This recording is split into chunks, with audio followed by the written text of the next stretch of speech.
जिद पर अड़ तो सही, खुल जाएंगे सभी रास्ते, तू रुकावट से लड़ तो सही, सब होगा हासिल तू अपने जिद पर अड़ तो सही। नमस्कार साथियों, थार जीएस एजुकेशन सेंटर में आप सभी का हार्दिक स्वागत एवं अभिनंदन है। राजस्थान के इतिहास की श्रृंखला को आगे बढ़ाते हुए आज हम महाराणा कुंभा के बाद जो इतिहास में हमने पढ़ा था डिटेल से अगले वाली क्लास में, उससे आगे वाला जो पोर्शन है उसमें अध्ययन करेंगे विजय स्तंभ और कीर्ति स्तंभ के बारे में और उनके बारे में से हमारा जो आज का जो पोर्शन रहेगा, जो टॉपिक होगा विजय स्तंभ और कीर्ति स्तंभ में अंतर, और साथ ही साथ जो उदा है और रायमल जो कुंभा का हत्यारा उदा और उसके बाद में जो शासक बनता है वो रायमल, तो उनके बारे में अध्ययन करेंगे। जिसमें सबसे पहले स्टार्ट करेंगे विजय स्तंभ के बारे में, और विजय स्तंभ और कीर्ति स्तंभ के बारे में कंबाइंड अध्ययन करेंगे, यानी उनका अंतर तुलनात्मक अध्ययन करेंगे, क्या ये दोनों एक है या अलग अलग है। तो इस प्रकार से सबसे पहले स्टार्ट करते हैं विजय स्तंभ के बारे में। तो विजय स्तंभ का निर्माण है विजय स्तंभ,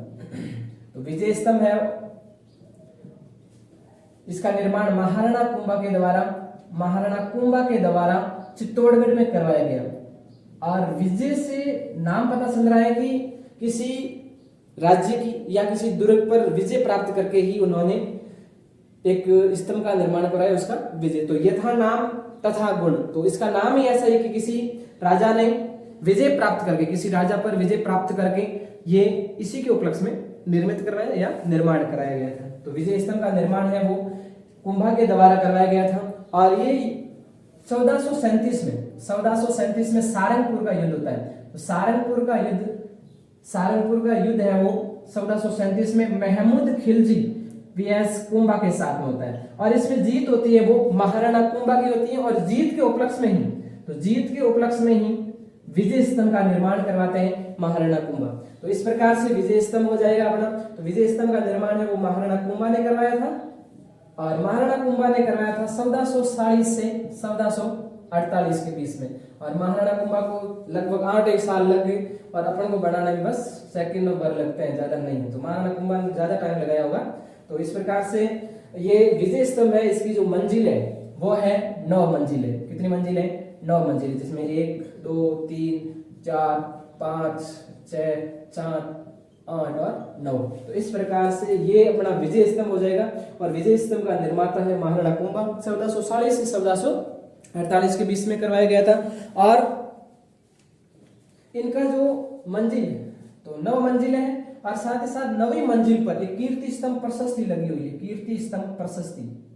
तो कीर्ति स्तंभ प्रशस्ति है वो 9वीं मंजिल पर लगी हुई है, और जिसके जो लेखक हैं, रचनाकार हैं, लिखने वाले हैं वो है अत्रि पुत्र महेश। यानी ये प्रशस्ति लिखते लिखते अत्रि की मृत्यु हो जाती है, और इनके पुत्र है वो महेश पूरी करते हैं। तो इस प्रकार दोनों का नाम नहीं आकर दूसरा कोई ऑप्शन में आए तो दूसरा वो आएगा अभी कवि। इन दोनों को साथ मिलाकर अभी कवि कहा जाता है, तो अभी कवि पूछा जा सकता है। उसके बाद में 8वीं मंजिल पर किसी प्रकार की कोई मूर्तियां नहीं लगेगी। तो 8वीं मंजिल पर किसी प्रकार की कोई मूर्तियां नहीं है। उसके बाद में देखें तो तीसरी मंजिल, जो विजय स्तंभ की तीसरी मंजिल है, उसके अंदर 9 बार अल्लाह शब्द लिखा हुआ है। और अल्लाह शब्द किस भाषा में लिखा हुआ है? अल्लाह शब्द है वो अरबी भाषा में लिखा हुआ है। किस भाषा में? अरबी भाषा में लिखा हुआ है। और इसका जो खर्चा आया था महाराणा कुंभा उस समय 90 लाख, तो 90 लाख रुपए खर्चा आया था। 90 लाख खर्चा, टोटल जो खर्चा आया था, खर्च हुए थे जो पैसे, तो 90 लाख रुपए लगभग खर्च हो गए थे उसमें। और इनको विजय स्तंभ को मूर्तियों का अजायब घर कहा जाता है, मूर्तियों का अजायब घर, मूर्तियों का अजायब घर। इसकी जो ऊंचाई है वो है 122 फीट, 122 फीट। और लगभग चढ़ने के लिए ऊपर जो सीढ़ियां है वो है 157, तो 157 सीढ़ियां है। और इसके ऊपर कीर्ति स्तंभ प्रशस्ति लगी है 9वीं मंजिल पर, अत्रि और महेश इनके जो लेखक हैं। और 8वीं मंजिल पर किसी प्रकार कोई मूर्तियां नहीं रखी गई है। और तीसरी मंजिल पर अल्लाह शब्द 9 बार लिखा हुआ है अरबी भाषा में। और 90 लाख रुपए खर्चा आया, और मूर्तियों के से अजायब घर कहा जाता है। और इसके प्रवेश द्वार पर विष्णु की मूर्ति लगी है, विष्णु भगवान। कुंभा विष्णु के ही उपासक थे, तो विष्णु की मूर्ति लगी। और इसी कारण इनको उपेंद्र नाथ ने, किसने? उपेंद्र नाथ ने विष्णु ध्वज कहा है। तो उपेंद्र नाथ इतिहासकार हुए, इन्होंने उपेंद्र नाथ ने उनको विष्णु ध्वज कहा जाता है, विष्णु ध्वज कहा है। और इनको गरुड़ ध्वज भी कहा जाता है, गरुड़ ध्वज। तो गरुड़ ध्वज और विष्णु ध्वज इनको, इनके उपनाम में देखें, विजय स्तंभ के उपनामों में इसको मूर्तियों का अजायब घर कहा जाता है, मूर्तियों का अजायब घर, मूर्तियों का अजायब घर।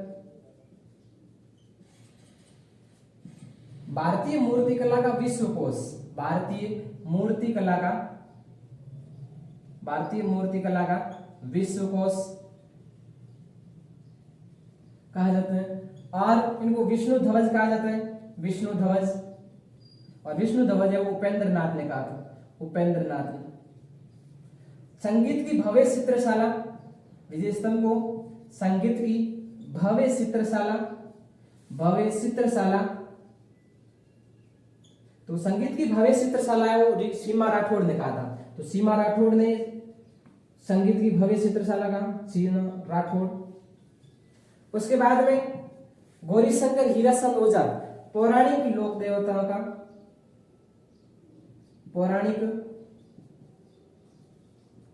पौराणिक देवताओं का अमूल्य कोष, देवताओं का अमूल्य कोष,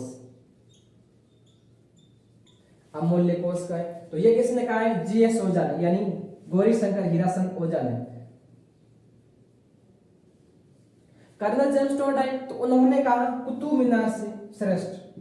तो कुतुब मीनार से श्रेष्ठ किसने बताया है? कुतुब मीनार से श्रेष्ठ। तो कुतुब मीनार से श्रेष्ठ बताया है, वो बताया है टॉड ने। उसके बाद एक इतिहासकार आए फर्ग्यूसन। फर्ग्यूसन ने कहा कि रोम के टॉर्जन टावर से भी ये अधिक सुंदर है, अच्छा है, तो उससे तुलना की है। तो रोम के टॉर्जन टावर से, यानी फर्ग्यूसन इतिहासकार आया, उसने रोम के फर्ग्यूसन टावर से तुलना की है इसकी। तो रोम के टॉर्जन टावर से तुलना तो किसने की है? तो ये की है फर्ग्यूसन इतिहासकार, फर्ग्यूसन ने। इस प्रकार से इसमें जो ये इतने तो इनको उपनाम के नाम से जाना जाता है। और साथ ही साथ आरबीएसई का जो लोगो है, आरबीएसई जो Rajasthan board of secondary education, इसका लोगो है विजय स्तंभ। इस प्रकार से किताबों पर लिखा हुआ या चित्र है वो बना हुआ होता है। और राजस्थान पुलिस का भी ये प्रतीक चिन्ह है, राजस्थान पुलिस, राजस्थान पुलिस। और एक अभिनव भारत जो वीर सावरकर की संस्था थी, अभिनव भारत, अभिनव भारत, अभिनव भारत जो वीर सावरकर की संस्था, और उस मुख्यालय में इसकी तस्वीर रखी हुई थी। तो विजय स्तंभ की तस्वीर है वो अभिनव भारत संस्था वीर सावरकर की, और उस मुख्यालय जो हेडक्वार्टर था उस रूम में या उस मुख्यालय में विजय स्तंभ की तस्वीर रखी हुई थी। तो इस प्रकार से हमने आज जो विजय स्तंभ के बारे में डिटेल से जाना। इसमें महाराणा कुंभा के द्वारा 1737 में सारंगपुर की विजय के उपलक्ष्य में विजय स्तंभ का निर्माण कराया, और इसका निर्माण है वो चित्तौड़ में करवाया गया था। और इसकी जो ऊंचाई है 122 फुट है, और इसका जो मंजिलें हैं ऊपर की तो 9 मंजिलें हैं, और 9वीं मंजिल पर कीर्ति स्तंभ प्रशस्ति लगी हुई है, जिसके लेखक है वो अत्रि माहेश हैं, जिसको अभी कभी कहा जाता है। 8वीं मंजिल पर किसी प्रकार की कोई मूर्तियां नहीं रखी गई हैं, और 30वीं मंजिल पर अल्लाह शब्द 9 बार अरबी भाषा में लिखा गया, और खर्चा आया था वो 90 लाख रुपए आया था। और इसका निर्माण है वो 1740 से 1748 के बीच में करवाया गया था।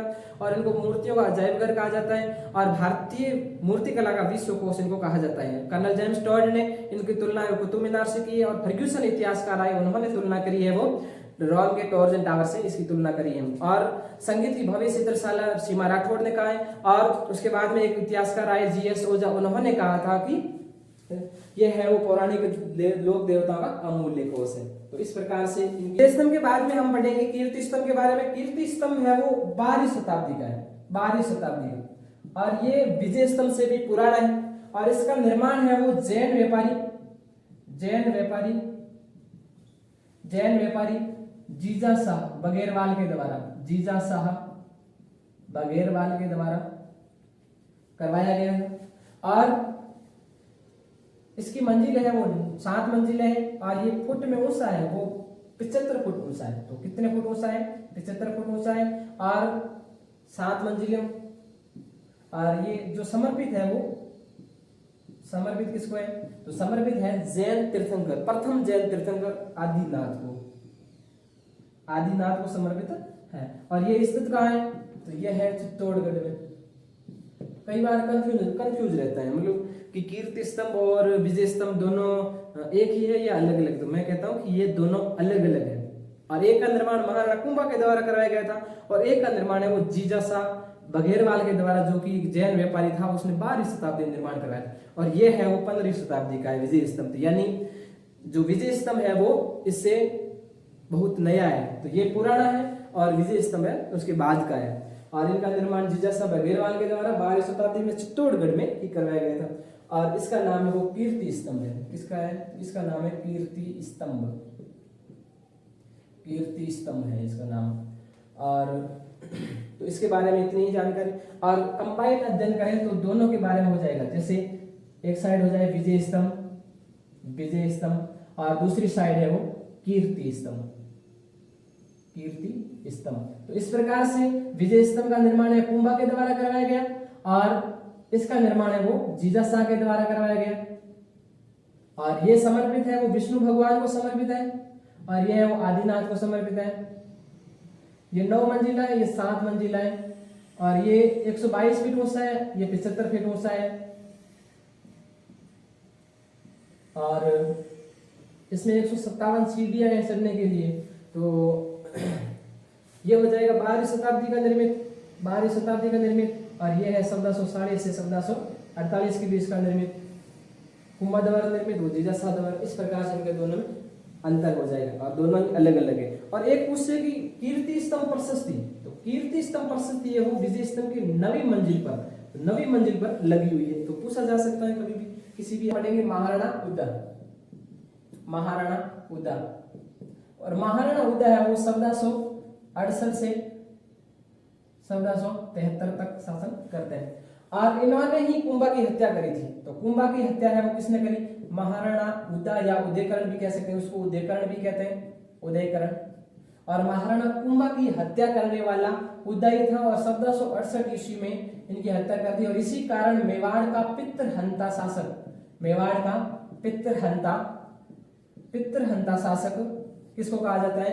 उदयकरण या उदा को कहा जाता है। और उसके बाद में इसको दाड़ीपुर के युद्ध में, इसके ही भाई रायमल ने दाड़ीपुर के युद्ध में, दाड़ीपुर का युद्ध, और ये युद्ध है वो रायमल यानी कुंभा के पुत्र और दूसरा भी कुंभा का पुत्र उदा, और दोनों के बीच में युद्ध होता है। और इस युद्ध में हार हो जाती है उदा की, और इसी हार या पराजित करने के कारण ही ये मालवा की ओर भाग जाता है। तो मालवा की ओर भाग जाता है और वहां पर बिजली गिरने से मृत्यु हो जाती है।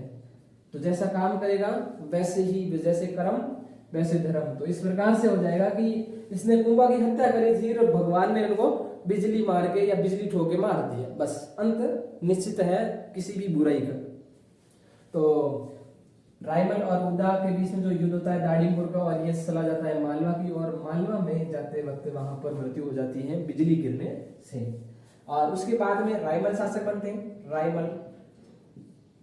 रायमल शासक बनते हैं और रायमल है वो 1473 से 1509 ईस्वी तक शासक बनते हैं। तो इसने अपने भाई को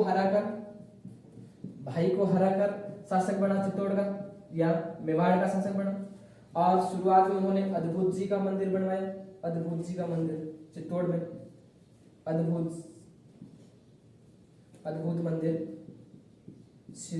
चित्तौड़ में करवाया। तो चित्तौड़गढ़ में अद्भुत नाथ जी का मंदिर निर्माण करवाया। और ये जो शिव को समर्पित मंदिर है, शिव को समर्पित है, किसको समर्पित है? शिव को समर्पित है। तो इस प्रकार से रायमल है जो 1473 से 1509 तक शासक बनता है और अपने भाई उदा को हरा के, दाड़ीपुर के युद्ध में हरा कर है वो शासक बनता है और अद्भुत नाथ जी का मंदिर चित्तौड़ में निर्माण करवाते हैं और शिव को समर्पित है। तो इस प्रकार उसके बाद में उन्होंने कैलाशपुरी मंदिर का जो वर्तमान स्वरूप है वो दिया था। कैलाशपुरी मंदिर का वर्तमान स्वरूप देने वाला शासक है वो रायमली है। और रायमल कौन? कुंभा का पुत्र। और इसकी शादी किसके साथ हुई थी? तो जोधा की पुत्री श्रृंगार देवी के साथ हुई थी। और आंवल बावल की संधि पढ़ा था पिछले वीडियो में, डिटेल से जानना है तो वो अगले वाला वीडियो आप देख सकते हो। और इनकी शादी वो श्रृंगार देवी से हुई थी। और इनकी पत्नी श्रृंगार देवी ने चित्तौड़ में घोचुंडी की बावड़ी का निर्माण करवाया था। तो घोचुंडी की बावड़ी का निर्माण है वो किसके द्वारा करवाया गया? घोचुंडी की बावड़ी चित्तौड़ में कराया था। घोचुंडी की बावड़ी का निर्माण है वो चित्तौड़गढ़ में श्रृंगार देवी के द्वारा, जो कि रायमल की पत्नी और जोधा की पुत्री। तो इस प्रकार से हमने जो आज पढ़ा है वो विजय स्तंभ, कीर्ति स्तंभ, तुलनात्मक अध्ययन किया। उसके बाद में उदा और रायमल के बारे में डिटेल से जाना। उसके बाद में हम महाराणा सांगा के बारे में अध्ययन करेंगे। तो अगला वीडियो हमारा जो आएगा वो महाराणा सांगा के बारे में आएगा। तो इस प्रकार आप अपना प्यार और सपोर्ट बनाए रखिए। और आगे से आगे जितने भी वीडियो आते हैं जो पढ़ाई से संबंधी, एजुकेशन संबंधी, जो कि आगे आने वाली जितनी भी भर्तियां हैं उनके लिए फलदायी और उपयोगी साबित होने वाले सारे वीडियो डाल रहे हैं। और जो अभी वर्तमान में होने वाली जो लेटेस्ट जो परीक्षाएं होगी, जिसमें BSDC और PTT है, CET है, जो आप तैयारी कर रहे हो, तो उस तैयारी को मजबूत बनाने के लिए इन वीडियो को आप जरूर देखा। All the best. ओके।